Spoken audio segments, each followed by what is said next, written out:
Okay, so now let's look at fluorescence. This may sound like a divergence from talking about Raman spectroscopy, but as you shall see, first of all, there's a similarity to it, and second of all, because of some of the properties of fluorescence, it's one of the top interferences in Raman spectroscopy, and the way you get around it has to do with understanding how it happens. Now, earlier I pointed out the vibrational energy levels, and I drew V equals 0, 1, 2. What we're now going to look at is something just a little bit more complicated.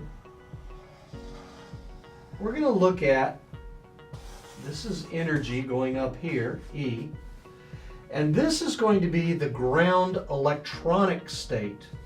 The ground electronic state of the molecule. Now, why is it shaped like this? It's shaped like this because as a molecule, and this we're going to kind of assume diatomics here, as the diatomic pushes together, and what's being plotted along this axis is going to be R, or the distance, the bond distance, and this point right here is going to be called R sub E, the equilibrium bond distance. So R is changing back and forth along this axis. As that bond length gets shorter and shorter, the atoms don't like being pushed together, so the energy skyrockets. As you pull them apart, going this way, eventually the bond snaps, and you get the thing flattening out, and the energy level just flattens out. So that's a ground electronic state, and within that ground electronic state, there are going to be vibrational energy states. Okay? Now, there's going to be other electronic energy levels. So here we're going to have a higher energy level, E equals 1, a first electronic state. So this is an excited electronic state. And in there are also going to be energy levels. Now, an electronic excitation is something UV-Vis does all the time. That's what it's doing. You're putting in enough energy that you're causing the molecule to actually undergo an electronic transition.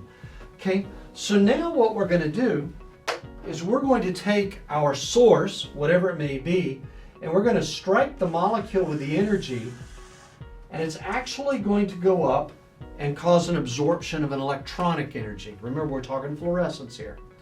Now, I've drawn it from the center of this to the edge of this. There's a good reason for that. I'm not going to go into wave functions or anything like that. It has to do with something called the Frank-Condon principle and a Frank-Condon factor, which causes this to go to the edge.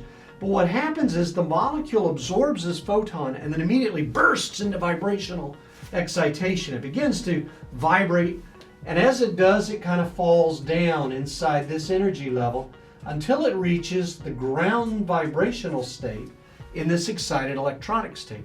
And then from there, it will emit a photon of light, again going to the edge for the same reason as before, the Frank-Condon factors, and then it will fall down inside that. But this right here is going to be the fluorescence emitted photon. So just to recap briefly again, electronic energy level, ground, first excited state. The photon from our source causes it to be excited. It then kind of rolls down these vibrational levels and then emits. Two very critical facts about fluorescence. One is it looks in many ways similar to what we drew for Raman. Remember, we had the photon go up. In that case, it went to a virtual state. Here it's going to a real state. But this emitted photon has some similarities to the Raman photon. But the other key point here is the efficiency of fluorescence can be very, very high. What that means is if the molecule has an energy level, listen to that again, if the molecule has an energy level that can absorb that photon, then it will preferentially do that.